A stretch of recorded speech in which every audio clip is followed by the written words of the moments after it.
But he told my mom that I was alive. He told my mom where I was. And one day I got a phone call from my aunt in New York. She called me and she said, I am your mother's sister-in-law, and we have been looking for you for years. And I was just blown away. I was so surprised. And at this time, I just had my daughter. She was a baby. And this was when the earthquake just happened in Haiti.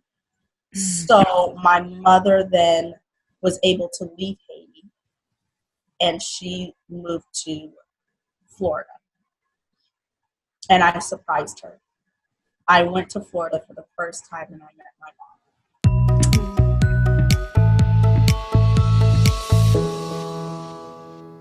Welcome to yourbrilliance.com. I'm your host, Amy Waterman. And today we're talking about what it takes to be a survivor. Danielle Derisse has been through more than most of us could ever imagine. She was sold by her father in Haiti and then adopted by an American family. She experienced homelessness with 2 kids and abuse, all while carrying the real story about her family. Yet she says she used many of life's hardships to become a strong survivor. And today her goal is to be a voice of strength for others. So what does it take to forgive? And how can we turn pain and trauma into redemption and triumph? Those are all questions we're going to explore with today's guest, Danielle Derisse. Welcome, Danielle. Thank you so much for having me today. I'm very excited. I'm excited to share my story. I'm excited to be another voice. And I hope that other people who've been through so many of the same situations as me will share their stories as well and be helpers for other people. Fantastic. Well, that is what we want to start with then. Why don't you tell us your story? Like, where did you grow up and what was your childhood like? Well, I was born in Port-au-Prince, Haiti, and I was born in Haiti when it was really just doing the really bad. We had a lot of rebellion going on in our country, and many people know Haiti as we have a really bad president and all that kind of stuff. And so I was born to my mother, Carol, and she was in the church, and she got pregnant by the pastor of the church. And at this time, especially in Haiti, the pastor is looked as almost as God. He's untouchable. He is perfect, no wrong. And that is why he did not want me, because I was a product of something that he did with somebody in the church. So he wanted to hide that from everybody in the church, and he did not want me. And my mother was afraid. And she hid me, and she hid me with my aunt at that time because she was afraid of what he would do. And this story that I'm telling you is not the story that I grew up knowing. This story I learned just probably about 3-4 years ago. Wow. Yeah, I grew up learning because what my father told everybody is, he was in a really hard place. My mother was dead. He needed to take care of me, but he couldn't, and that is why. That is the story I grew up learning. But I found out later that he just wanted to get rid of me because he could not let everybody in the church know that he had a child with someone in the congregation. And I was living with my aunt, and he came over one day, and he told my aunt, I'm just going to take her for a walk. He's going to take me for a walk. We'll be right back. He never came back. And he sold me to a taxi driver. And thank goodness, though, that taxi driver's wife owned an orphanage. So I then went into the orphanage. He found out I was in the orphanage and came to the orphanage, and they said, well, you need to sign papers then, and it was an orphanage at that time. A parent had to be deceased so that he made some false documents to show that my mother was deceased, and told everybody that my mother was deceased. And so I went in the orphanage. I got adopted by an American family, and that American family too believed the same thing, that my mother was deceased. My father couldn't take care of me, and this is what I grew up knowing. And these are the feelings that I had my whole life. My father would have taken care of me if he could have, but he just couldn't. My father did love me, but he just couldn't take care of me. My mother is dead, and I don't have very many memories of her. But I had little memories in the back of my mind, but not huge memories. I was living in Haiti during a time where there was a lot of unrest. Yeah. And so at times, I remember we would be on the porch and we would see all the rebels come. They would have their machetes, they would have their rifles, and I remember at that age, we all knew our roles. We all knew what we were supposed to do: run and hide. And so we all would hide. I remember hiding underneath the bed with another little girl, and we would all just stay underneath the bed until we felt like it was okay to come out, until they were gone. And so that is, I don't remember how many times that happened, but there is one time in particular I just really remember, because I remember watching the rebels come in and watching the men of the orphanage come out to go speak to them. And we had to go hide in case anything happened. And so that was just the time of living in Haiti at that time, because the country was such an unrest. And at that time, a lot of parents were giving up their children and hoping they would move to America because of the unrest in Haiti at that time.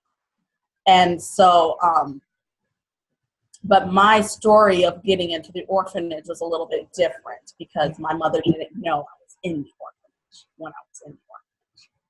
And so I got adopted by an American family. And I find out years later, because I kept in contact with the orphanage director. We always had Haitian family reunion with a lot of adopted families came together. Mm-hmm. And she told me one day, your father came into the orphanage. Now, mind you, I found out when I was about 8 years old that my father died. So I always thought my mother died. I found out when I was 8 that my father was killed, was murdered. And so I was in shock. I was like, oh, no, my father's dead. And she goes, that's what we thought. But no, he's alive. He came into the orphanage. And he was just kind of seeking out, seeing how you were doing. Wow. So that was a shocker to me. That I remember just my body just went in numb.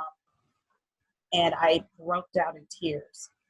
And I wrote a letter to him.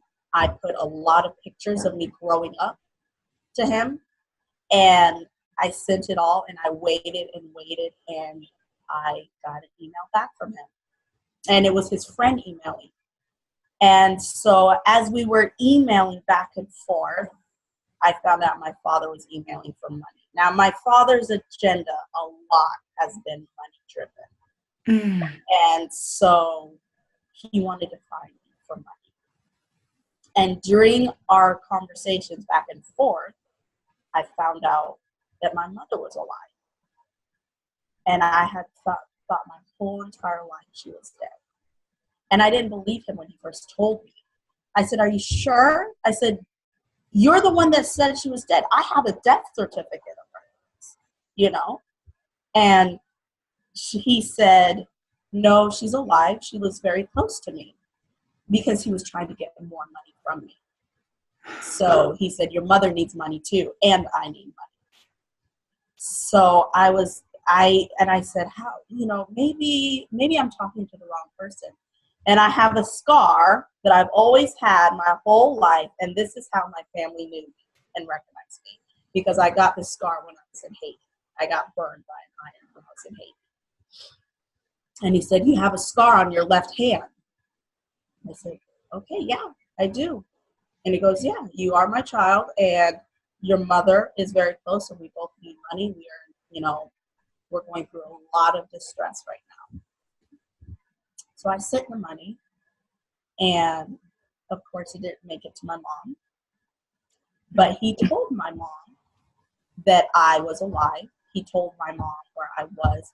And one day I got a phone call from my aunt in New York. She called me and she said, I am your mother's sister-in-law, and we have been looking for you for years. And I was just blown away. I was so surprised. And at this time, I just had my daughter. She was a baby. And this was when the earthquake just happened in Haiti. So my mother then was able to leave Haiti, and she moved to Florida. And I surprised her. I went to Florida for the first time, and I met my mom. And it was my mom, my grandmother, a whole bunch of cousins, a whole bunch of aunts and uncles, and I met a lot of family for the first time. But I didn't know the story so much at that time. And then probably about 3 or 4 years ago, I flew my mom to come visit me at my house for the first time. And that's when I learned the full story. That's when I learned that she never knew where I was. He actually told her that I died. My family was going to have a funeral for me, but they didn't have the body. So she thought all these years that I was dead, and I thought all these years that she was dead. So this built, as you can imagine, I was very, very upset and angry with my father. He disconnected me from my family. He lied to me. I believe for so many years that he was trying to protect me, and it was the opposite. Your daddy's supposed to protect you and love you, and he did the opposite. And so I'm going to see my father in December, actually, because my mother's getting married. And I just had to work through. I've emailed my father back and forth multiple times, and he's reached out to me a few times as well, and for money. But I had to talk to him and say, I forgive you. I don't think you did the right decision for me. You weren't thinking about me. But I forgive you in your own mind for your own reasons. And I just learned that you cannot keep carrying that, because I did carry it. And I learned that I carried it. And it's a weight on me. I was angry. I didn't trust people. I was extremely angry. And it just made me view people very differently too. Mm-hmm. And so I just thought, if your own father can sell you and get rid of you, how can you trust anybody else? Mm-hmm. And so it was a journey that I really had to take, and I really had to decide, do I want to hold on to this? I'm hurting myself by holding on to this. And I am putting myself in a place, just a dark place, that I knew that I shouldn't be putting myself in. Wow. So I want to ask, there's so many questions I want to ask, but one of the first ones is, what do you think enabled you to keep going and to stay strong when your entire life was falling apart? Do you think you had a belief system, or were you born a certain sort of person that enabled you to stay strong when so many other people would have just crumbled? I think one is, I had to stay strong because I knew that I needed to make it. I can't let these situations take me down. I think any of us can do this. I don't feel like I did anything major. I don't feel like that I did anything. It's just, you have to change how your mind is thinking. Because there was still days where I would just feel down.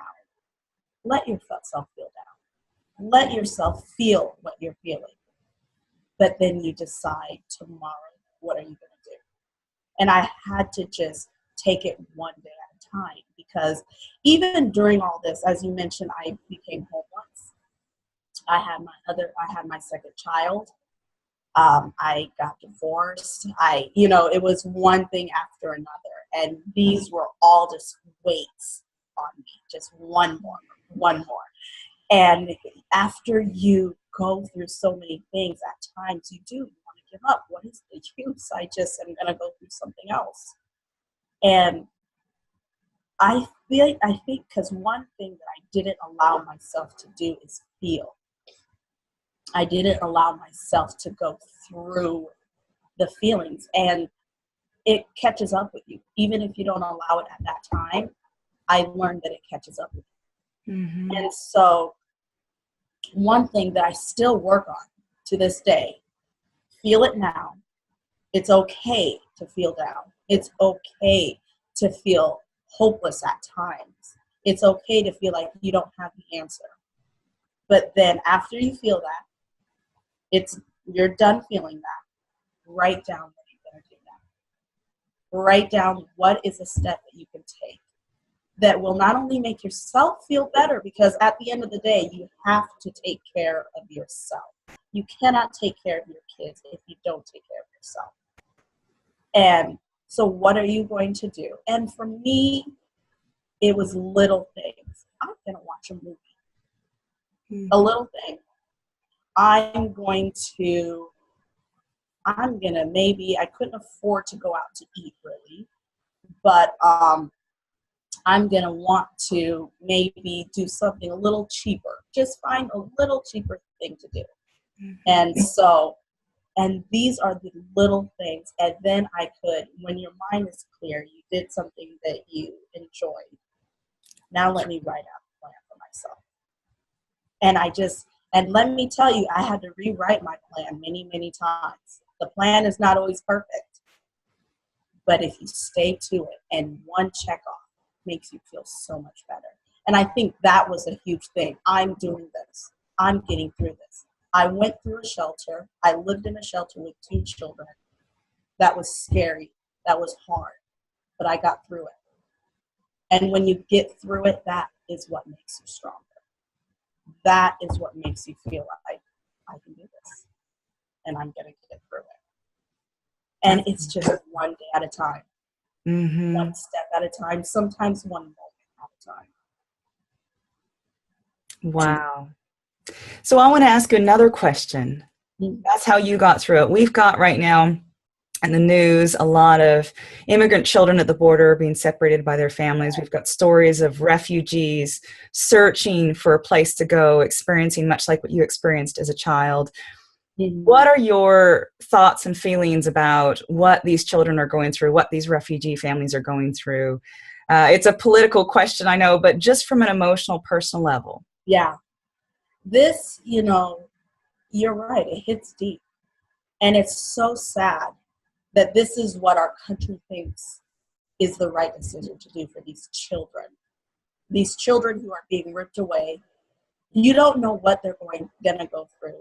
When I was ripped away from my family, even though I went into another family, I went through abuse in that family. I went through so much other things, And so it's just like you are ripping someone from the family, from people that are supposed to care for them, love them, be with them, to go where? To do what? Do you care about what is that child going to go through? It's sad because many times, those questions don't get asked. What's the next step now? What are they doing now? Where are they going now? What's happening now? The best place is for children, especially these children who did nothing and are being ripped away. That also puts a lot on you. What did I do wrong to be taken from my family? Even though you did nothing wrong. But these are feelings that you have. What did I do wrong? Why am I being taken away? Did my family fight for me? Mm-hmm. Did my family love me? Do they want to see me? These are all questions that I had growing up.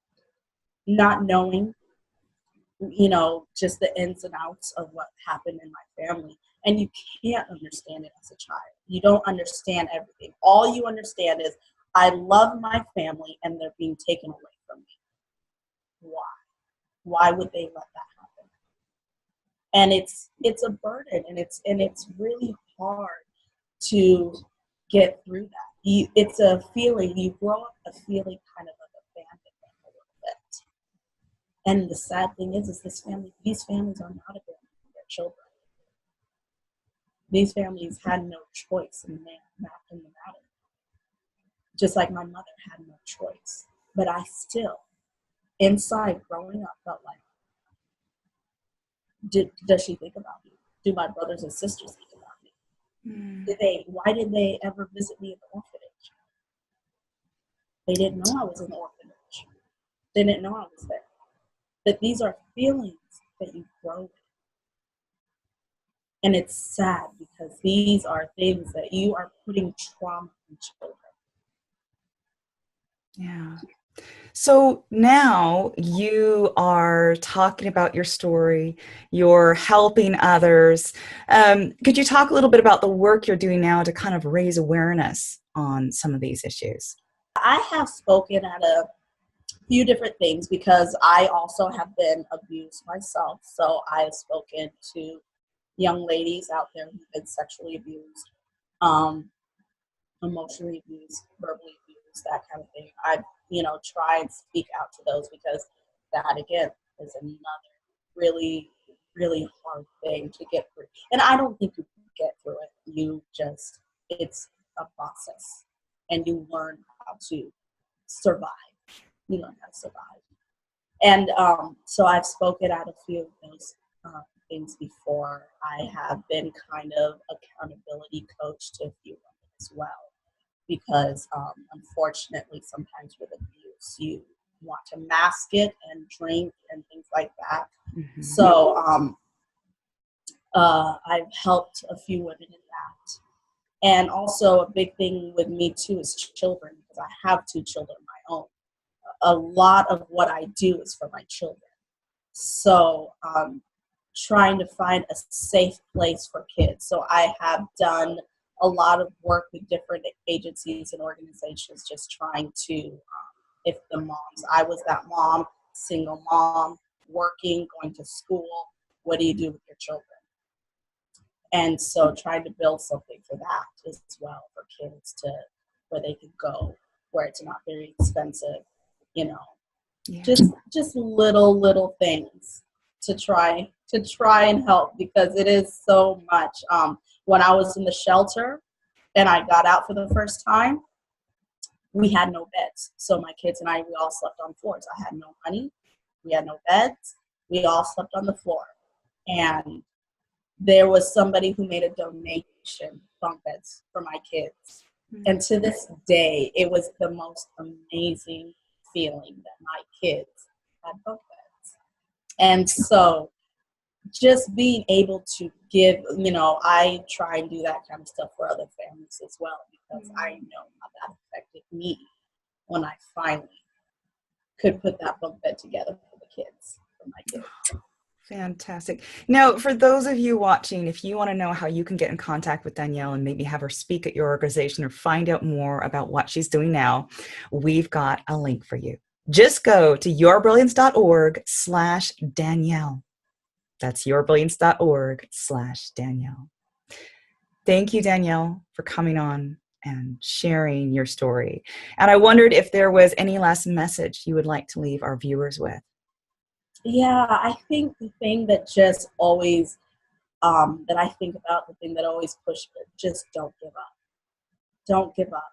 It's so easy to give up, but you're doing yourself an injustice. You're doing, if you have children, if just your family injustice. Don't give up, because you are strong enough to get through whatever you're going through. And it makes you just so much stronger in the end. And you'll be amazed with yourself on what you can do. So don't give up. Fantastic. Thank you. And thank you out there for watching. We hope to see you again soon. Until then, let your brilliance shine.